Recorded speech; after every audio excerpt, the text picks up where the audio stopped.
বন্ধুরা, আরেকটি রান্নার রেসিপি নিয়ে আবারও আপনাদের মাঝে চলে আসলাম। সকালে খাবার তৈরি করতে গিয়ে হঠাৎ করে দেখি গ্যাস চলে গেল। এখন খুবই চিন্তায় পড়ে গেলাম। পরে ভাবছি আমার তো একটা মিনি কুকার আছে, সেদিনকেই তো আমি অনলাইন থেকে এই মিনি কুকারটা নিয়েছি। তাই ভাবলাম দুপুরের জন্য যদি মিনি কুকারে কিছু একটা রান্না করা যায়। তাই দেরি না করে চলে গেলাম মিনি কুকারটা খোলার জন্য। গ্যাসের সমস্যা হলেও সমাধান তো খুঁজে বের করতে হবে, তাই না? এবার আমি একটা পাত্রে অল্প কিছু পরিমাণ মসুরের ডাল নিয়ে নিচ্ছি। দেখি মিনি কুকারে মসুরের ডালটা রান্না করা যায় কি না। মিনি কুকারটি যেহেতু ছোট, তাই তার মধ্যে অল্প কিছু পরিমাণ ভাতও রান্না করা যায়। প্রথমে আমি ভাতটা রান্না করে নিয়েছি, এরপর ডালটা পরিষ্কার জলে খুব ভালো করে ধুয়ে নিয়েছি। এরপর আমি পেঁয়াজ কেটে নিচ্ছি। সবার প্রথমে আমি ডালটাকে সিদ্ধ করে নিব। ডালটা ভালো করে ধুয়ে নিয়েছি। এবার জল ঝরিয়ে আমি মিনি কুকারে ডালটা দিয়ে দিচ্ছি।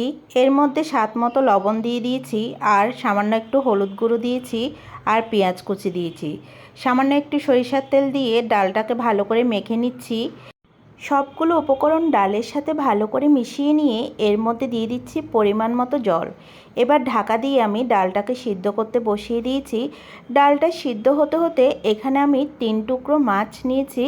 তার মধ্যে সামান্য একটু হলুদ গুঁড়ো আর লঙ্কার গুঁড়ো, সামান্য একটু জিরের গুঁড়ো আর লবণ দিয়ে মাছটাকে ভালো করে মেখে নিচ্ছি।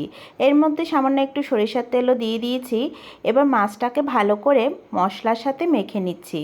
মশলার সাথে মাছটাকে মেখে নিয়ে এবার আমি এই মাছটা একটা সাইডে রেখে দিব।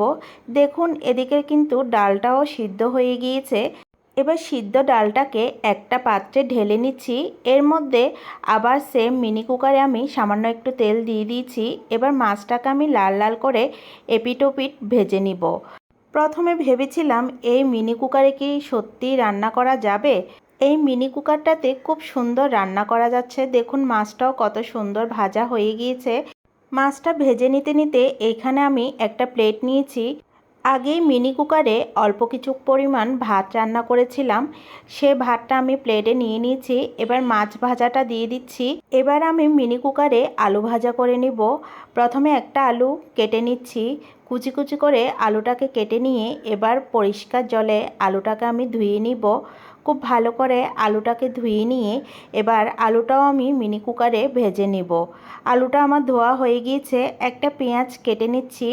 এখানে আমি আলু ভাজার মধ্যে পেঁয়াজ কুচিও দিব, যার কারণে একটা পেঁয়াজ কেটে নিয়েছি। আলুটাও আমি দিয়ে দিয়েছি, সামান্য একটু লবণ দিয়েছি আর সামান্য একটু হলুদ গুঁড়ো দিয়ে প্রথমে আমি আলুটাকে কিছুক্ষণ ভেজে নিলাম। এরপর এখানে একটা কাঁচা লঙ্কা ও পেঁয়াজ কুচিগুলো দিয়ে দিচ্ছি। এরকম পেঁয়াজ কুচি দিয়ে আলু ভাজা খেতে কার কার পছন্দ অবশ্যই কমেন্ট করে জানাবেন। আমার তো ভীষণ ভালো লাগে। দেখুন, আলুটাও কিন্তু ভাজা হয়ে গিয়েছে। কত সুন্দর করে এই মিনি কুকারে অল্প অল্প করে সব কিছু ভাজা কিংবা রান্না করা যাচ্ছে। দেখুন দেখুন আলুটা ভাজা হয়ে গিয়েছে। এবার আলুটাকেও আমি তুলে নিচ্ছি। প্লেটে আলু ভাজাটাও দিয়ে দিয়েছি। এবার আমি ডালটা শুকনো লঙ্কা আর পেঁয়াজ কুচি দিয়ে ফোড়ন দিব। শুকনো লঙ্কা আর পেঁয়াজ কুচি লাল লাল করে ভেজে নিচ্ছি। লাল লাল করে ভেজে নেওয়ার পর এখানে আমি সিদ্ধ করে রাখা ডালটা দিয়ে দিচ্ছি। ডালটা দিয়ে দেওয়ার পর 2-3 মিনিট এটাকে ভালো করে ফুটিয়ে নিচ্ছি। দেখুন, ডালটা হয়ে গিয়েছে। এবার উপর থেকে দিয়ে দিচ্ছি ধনেপাতা কুচি। এখন আমি একটা বাটিতে ডালটাও নিয়ে নিচ্ছি। তো বন্ধুরা, দেখুন মিনি কুকারে আজকে দুপুরের লাঞ্চ মেনুটা কিভাবে তৈরি করে নিলাম। আপনাদেরও যদি এরকম গ্যাসের সমস্যা হয়ে থাকে তাহলে আমার এই টেকনিকটি চাইলে ফলো করতে পারেন। আর আজকের এই লাঞ্চ মেনুটা আপনাদের কেমন লেগেছে অবশ্যই কমেন্ট করে জানাবেন। আর এই ধরনের রেসিপি পেতে চাইলে সবসময় আমার সাথে থাকবেন। আর বন্ধুরা, আজকের এই লাঞ্চ মেনুটা যদি আপনাদের ভালো লেগে থাকে তাহলে নতুন বন্ধুদেরও দেখার সুযোগ করে দিবেন।